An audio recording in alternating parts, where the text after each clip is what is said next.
उदरम सत्यम नास्ति तपा शौच, तप भी नहीं कर सकते। शौच पवित्रता, पवित्रता भी नहीं। दया दानम न विद्यते, मनुष्यों के बीच में दया भाव भी नहीं रहा। दान करने की क्षमता भी नहीं है।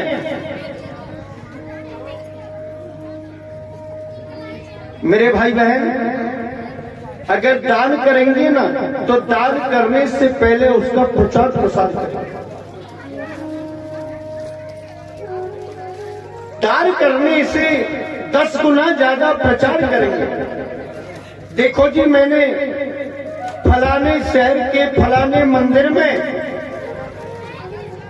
और जो मार्बल का चौक बना हुआ है ना, वो मैं नहीं लगवाया, और 3 पीढ़ी तक की नेम प्लेट उसमें लगवा दी, नाम लिखवा दिया, नाम कुटवा दिया, और फिर लोग कहते हैं जी मैंने दान किया। लेकिन जिस दान के ऊपर तुम्हारी नेम प्लेट लग गई ना, समझ लो वो दान आपका मान्य नहीं होगा।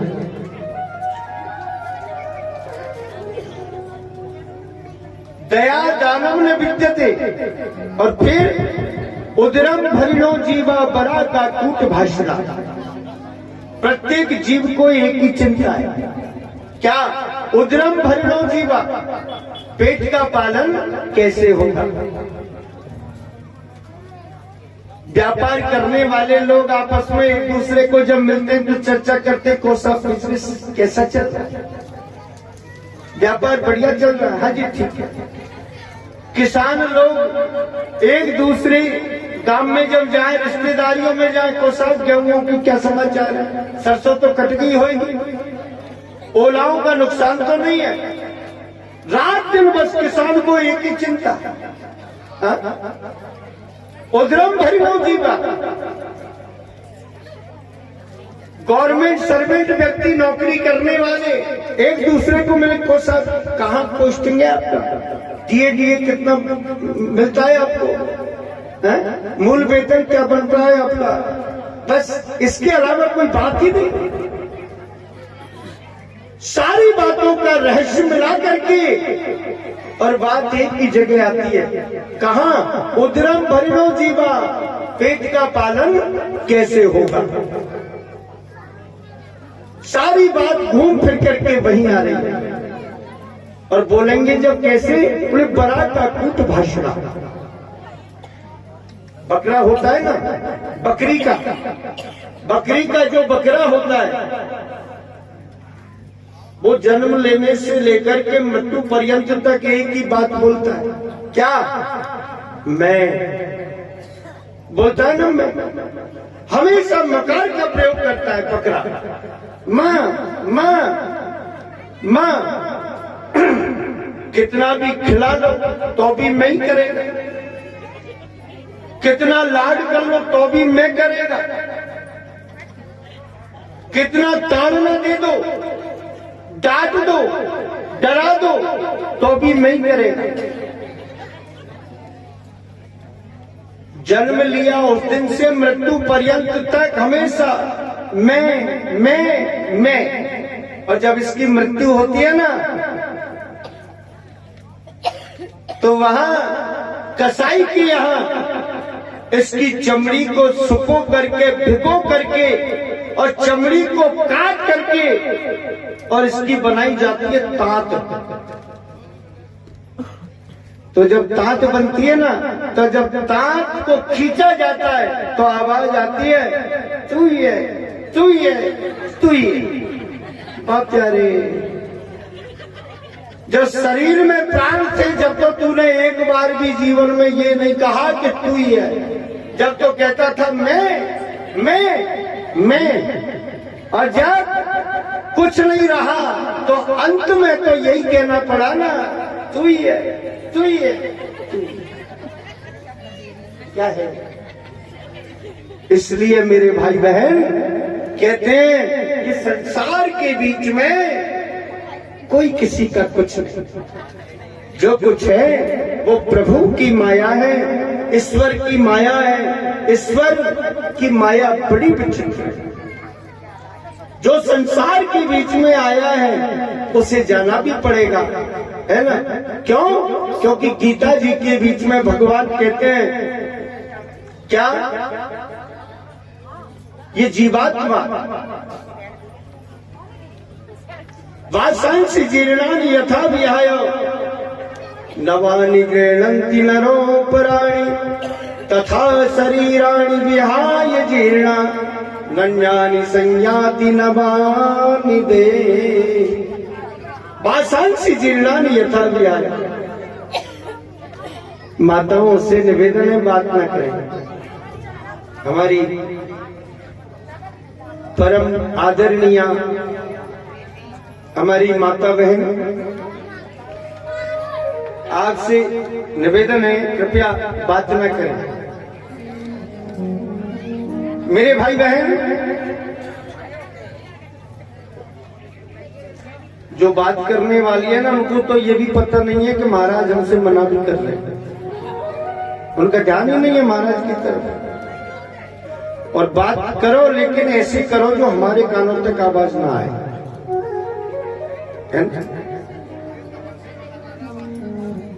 मेरे भाई बहन, ठाकुर जी की कृपा, अब धीरे धीरे तो व्यवस्था हो जाएगी। आज प्रारंभ का दिन है, इसलिए शुरू का ही तो दिन है। आज नवरात्रा स्थापन और भागवत जी की भी स्थापना आज ही हुई है। इसलिए मेरे भाई बहन, इस तरह से देव ऋषि नारद जी महाराज ने सनकादिक ऋषियों के लिए सारा चरित्र वर्णन करके बताया। अंत में मंदा सुमंद मतयो मंद भाग्या द्रुपद द्रुमा पाखंड नृत्य संतो विरक्ता सब परिग्रह। मनुष्यों की बुद्धि मंदी हो गई, धीरे धीरे बुद्धि विनाश की ओर जाने लगी। इस घोर कलयुग में किसी भी बात को लेकर के पहले हमारे बालकों के बीच में ऐसे संस्कार देते थे हमारे माता पिता। परिवार का संचालन करने वाला एक व्यक्ति होता, 50 लोग उस परिवार के बीच में रहते। एक व्यक्ति ने जो भी कुछ कह दिया, बोले जी तुम्हें ऐसे करना है। सुई की नोक के धागे की तरह पूरा परिवार उसी में से निकल जाता है। ये बात कब की है? लगभग 40 साल पहले। अब 20 साल और कम कर दो। 20 साल बाद में हमारे बालकों में ऐसे संस्कार आ गए। माता पिता ने किसी बात को कहा तो कहने लगे, बोले आप जो कह रहे हो वो ठीक तो नहीं है लेकिन बढ़िया, आप अगर कह रहे हो तो हो जाएगा। वैसे ये उचित तो नहीं है लेकिन ठीक है। 20 साल अब महाराज, फिर धीरे धीरे समय और घटता गया। अब क्या चल रहा है?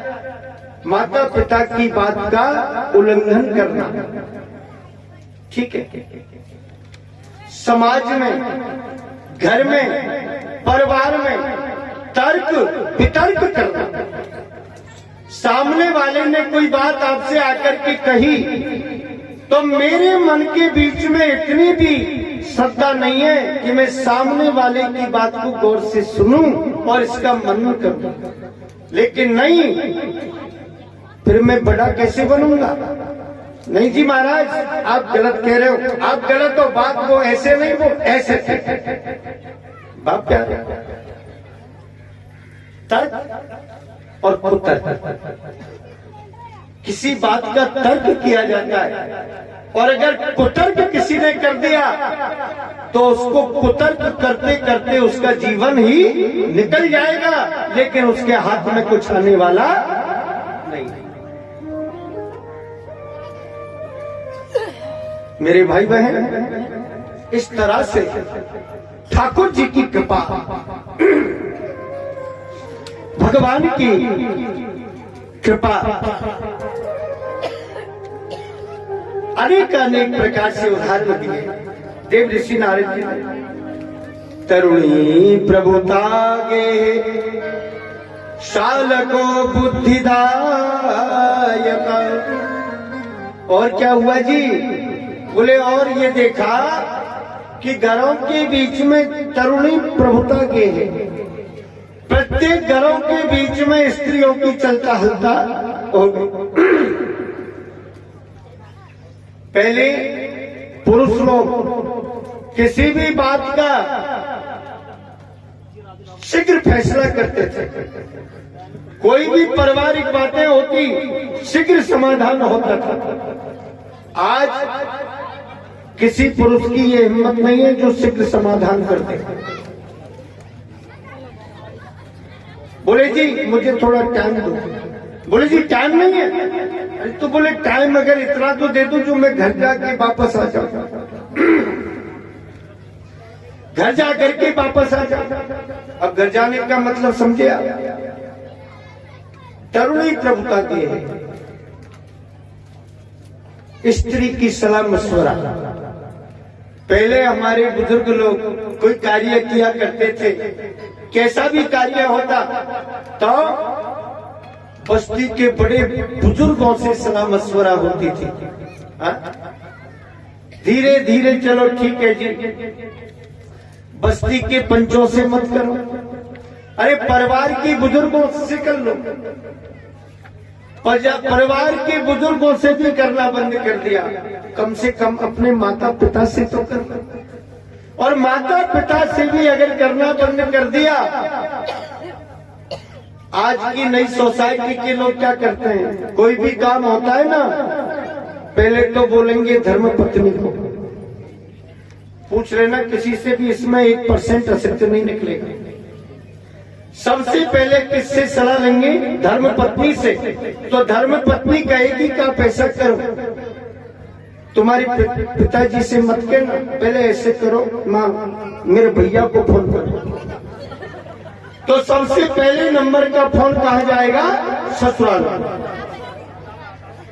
ससुराल में फोन करते हैं शालको बुद्धिदायक। अपने घरवाली के कहने पर, पत्नी के कहने पर ससुराल में फोन करते हैं और ससुराल वाले घर का संचालन करने के लिए फिर वो आगे बढ़ते हैं कि जीजा जी ऐसा करना, ऐसा करना, ये काम ऐसे होगा, ये काम ऐसे होगा।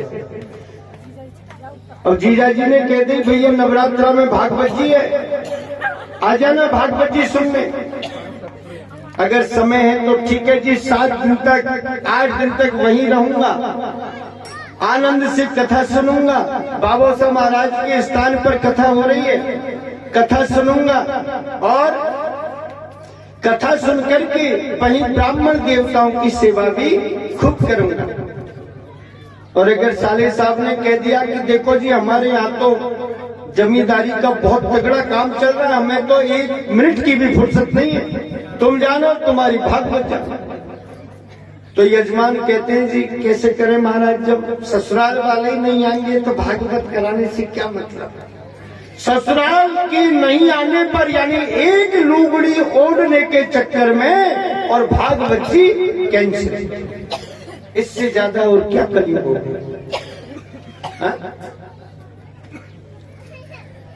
शालको बुद्धिदायक, तरुणी प्रभुता गे है शालको बुद्धिदायक। साली साहब की सलाह मशवरा लेते हैं। आगे ना योगी नहीं सिद्धो व ना ज्ञानी यत्क्रियो नरा। ना तो कोई योगी है, ना कोई सिद्ध है, ना कोई ज्ञानी है, ना कोई संत है। संत महात्मा भी ढोंग को धारण करने वाले हो गए, लंबी लंबी जटा बढ़ाने वाले, तिलक त्रिपुंड रखने वाले, गांजे की चिलम पीने वाले, और कलंक देते हैं, कलंकित करते हैं भगवान भोलेनाथ को। बोले संतों को गांजे का शौक नहीं करना चाहिए, नशा पता नहीं करना। बोले जी भगवान भोलेनाथ करते थे। क्यों भैया, तुम्हारे पास क्या सबूत है इसका? इसका क्या प्रमाण है आपके पास कि भगवान भोलेनाथ नशा करते थे। आपको पता है पहले एक नाटक आता था टीवी सीरियल में, देखा होगा आपने, काफी दिन तक चला वो। उसका नाम था ओम नमः शिवाय। उसमें एक बार ये नाटक बनाने वाले ने एक ऐसा सीन बना दिया कि भगवान भोलेनाथ कैलाश पर्वत के ऊपर विराजमान हो रहे हैं और माता गौरा भगवान की चंडाल बिंदों में बैठी हुई हैं और भगवान भोलेनाथ गांजे की चिलम पी रहे हैं। काशी जी के पंडितों ने, बनारस के विद्वानों ने उस नाटक को बैन करा दिया, उसको बैन करा दिया। बोले धूर्तों, तुम लोग हमारे देवताओं को कलंकित करते हो, बदनाम करते हो। कहां लिखा हुआ है? एक भी जगह कोई माई का लाल इसका प्रमाण नहीं दे सकता कि भगवान भोलेनाथ गांजे की चिलम पीते थे। कहीं नहीं है, असत्य है। लेकिन ये कलयुग है। अब कलयुग के जीव अपना स्वार्थ बनाने के लिए कुछ भी बहाना बना सकता। मेरे भाई बहन, इस तरह से आगे चल करके देव ऋषि नारद जी कहने लगे कि मैं घूमता घूमता श्रीधाम वृंदावन के बीच में गया, तो वृंदावन के बीच में मैंने एक विचित्र बात देखी। बोले जी क्या देखा? यमुना जी की तीर में दो वयोवृद्ध पुरुष, एकदम बूढ़े पुरुष, 80-80 वर्ष की सी जिनकी आयु, श्वेत जिनके केस, शरीर के ऊपर झुर्री पड़ रही है।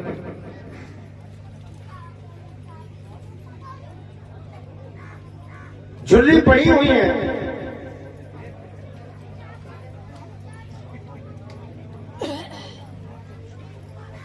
हाँ साहब, श्रीमान कैलाश जी भाई साहब मंच पर ही पधारो, इधर ही आ जाओ।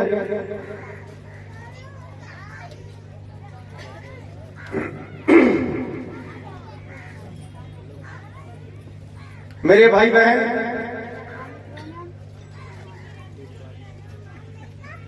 ठाकुर जी की कृपा, भगवान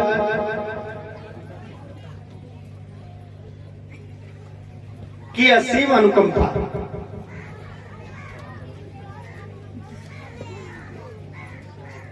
अभी